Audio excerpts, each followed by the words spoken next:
Dear student, today our topic is the judiciary.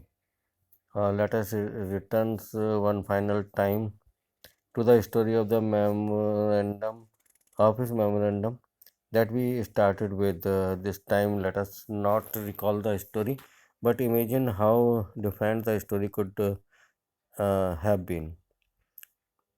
Mm, Remember, the story came to a satisfactory end. आपको याद है कि जो office memorandums जो निकाला गया था उसकी स्टोरी आपने शुरू में पढ़ी थी।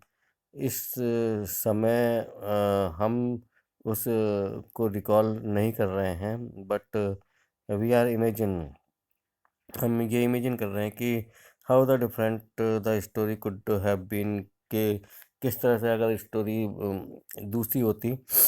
The story came to a satisfactory end, और इस स्टोरी का एक सेटिस्फैक्ट्री एंड हो गया था, क्योंकि there was a supreme court, it gave a verdict.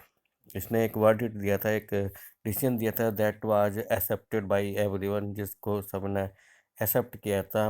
Imagine what would have happened in the following situations, और if the judiciary will not there, so what will happens if there was nothing like a supreme court in the country। अगर supreme court नहीं होता तो in that condition what was happened, क्या होता। even if there was a supreme court, if it had no power to judge actions of the government, तो अगर supreme court भी होता और इसके पास पावर नहीं होती कि वो गवर्नमेंट के एक्शंस को जज कर सके, और if if it had the powers, if no one trusted the supreme court to give a fair verdicts, अगर इसके पास पावर भी होती और कोई भी व्यक्ति जो सुप्रीम कोर्ट पर यकीन नहीं करता, in that conditions what happened, if it gave fair judgements, अगर ये फेयर जजमेंट देता, if those who appealed against the government order did not accept the judgement, अगर ये फेयर जजमेंट भी देता, और यदि जिन्होंने अपील की थी गवर्नमेंट ऑर्डर्स के against, if they did not accept that judgement given by the supreme court, in that conditions what happened, क्या होता। तो this is why an independent and powerful judiciary is considered essential for democracies. इसीलिए जो है एक स्वतंत्र और powerful judiciary जो है वो कंसिडर करी गई है कि डेमोक्रेसी में, कि there must be a powerful judiciary, must be established। All the court at the different level in the country put together are called the judiciary। जितने भी कोर्ट्स हैं अलग अलग लेवल्स पर, स्टेट लेवल पर, डिस्ट्रिक्ट लेवल पर, और चाहे नेशन लेवल पर हो, नेशनल लेवल पर हो, तो उसे सब को मिलाकर जुडिशरी बोलते हैं। The Indian judiciary consist of the supreme court for the entire nations. Indian judiciary में जो है, there are the three type of courts. Supreme court that is for the entire nations, entire nation के लिए। High court is for states, and district courts and the courts at the local levels.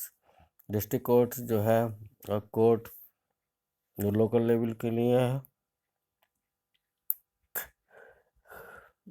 India has an integrated judiciary. Bharat में जो है एक संगठनात्मक और जो है ऑर्गेनाइज जुडिशरी है। It means supreme court control the judgement administrations, judgement administration in the country. और सुप्रीम कोर्ट जो है, जो जुडिशियल एडमिनिस्ट्रेशन है, it is control by the supreme court. The decisions of supreme court are binding on all other courts of the country. और supreme court के decisions हैं वो सभी कोर्ट पर बाइंडिंग है। It can take up any dispute ये कोई भी डिस्प्यूट को ले सकता है, whether it is between the citizen of the country, whether it is citizen and government, between two or more state governments, and between government at the unions and state levels. The Supreme Court can take up the matters of anyone. It is the highest court of appeal in the civil and criminal cases. ये supreme court जो है criminal and civil cases में highest court है. It can hear appeal against the decision of the high court. ये जो है high court के against decision को सुनती है. Whatever the decision given by the high court, the supreme court listens the decision taken by the high court. Independence of the judiciary means that it is not under the control of the legislatures or the executives. Independence of judiciary का मतलब ये है कि ये that is not in the grip of the legislatures and executives. So it is independent one. The judges do not act on the direction of the government. और जज जो हैं वो गवर्नमेंट के डायरेक्शन को उस पर एक्ट नहीं करते, और as per the wish of the party, और किसी भी पार्टी की विशेष पर कोई एक्ट नहीं कर जाता. The party which is ruling the country. That's why all the modern democracies have courts.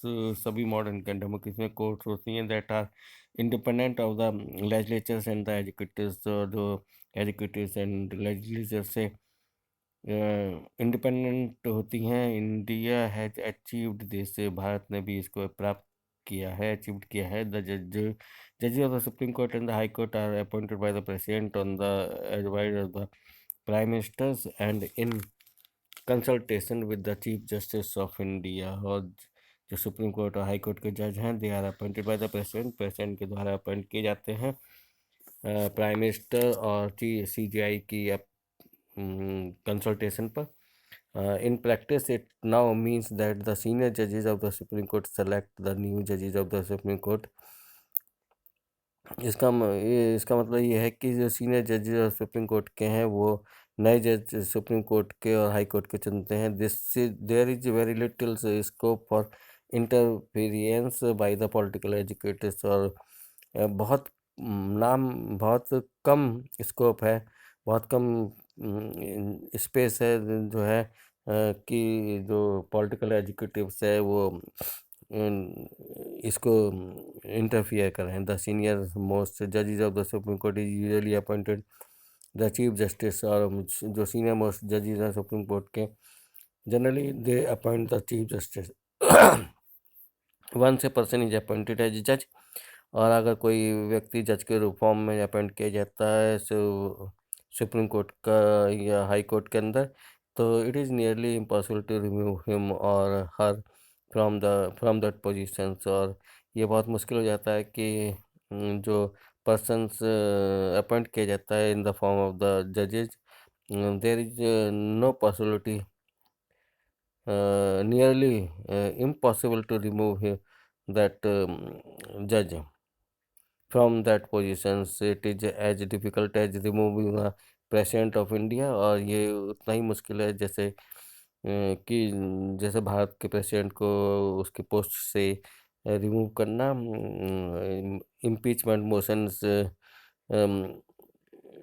जो है उसके द्वारा जज को हटाया जा सकता है. यही प्रोसेस जो है प्रेसिडेंट के रिमूवल के लिए होता है. ए जज can be removed only by the impeachment motion pass by the separately by 2/3 members of the 2 houses of the parliament. और किसी जज को हटाने के लिए इम्पीचमेंट मोशन की जरूरत पड़ती है, in which 2/3 members of the 2 houses of the parliament when they give their consent. It has never happened in the history of Indian democracy. और ऐसा वैसा अभी तक ऐसा नहीं हुआ है भारतीय लोकतंत्र में. The judiciary in India is also one of the most powerful judiciary in the world. और भारत की जुडिशरी जो है दुनिया की जो मोस्ट पावरफुल जुडिशरीज हैं उसमें से एक है. The supreme court and the high court have the power to interpret the constitution of the country. Supreme court और हाई कोर्ट को कानून की व्याख्या करने का अधिकार है।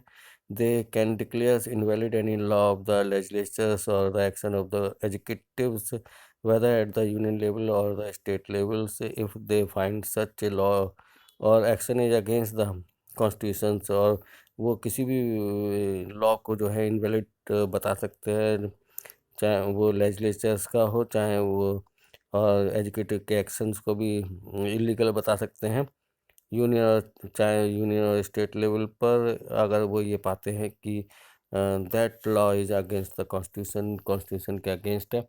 Thus, they can determine the constitutional validity of any legislations or actions of the executive in the country। इसलिए जो वो जजेस जो हैं वो कॉन्स्टिट्यूशनल वैलिडिटी किसी भी लेजिस्लेशन की और किसी भी एजुकेटिव्स के एक्शन की उसको डिटरमाइन करते निश्चित करते हैं when it is challenge before them, जब वो चैलेंज के लिए इनको सामने आती है। This is known as the judicial review. इसको जुडिशियल रिव्यू कहा जाता है। The Supreme Court of India has also ruled that the core or basic principle of the Constitution cannot be changed by the Parliament। और supreme court of India जो है वो वो ये भी रूल कर दे हैज आल्सो रूल्ड, वो इसको इस पर भी नियम दे सकती है कि जो प्रिंसिपल्स और जो कोर और main principles of the constitution हैं they can not be change by the parliament. Parliament के द्वारा चेंज नहीं हो सकते। The power and the independence of the Indian judiciary allow it to act as the guardians of the fundamental rights. और जो independence और powers Indian judiciary की है वो इसको अलाउ करता है कि वो फंडामेंटल राइट्स की गार्जियंस और संरक्षक है। We shall see in the next chapters that the citizen have a right to approach the court to seek the remedies in case of any violations of their rights। There are the fundamental rights, several fundamental rights given by the constitutions। In the next chapters, we will see that if there is a violations of the right of any citizens, the person can move towards the courts।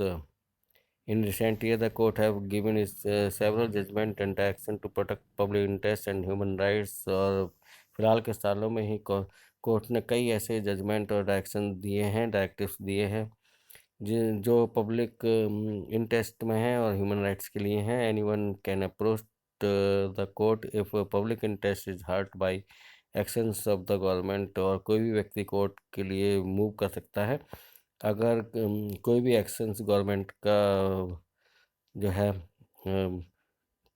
वो hurt होता है और government के action से।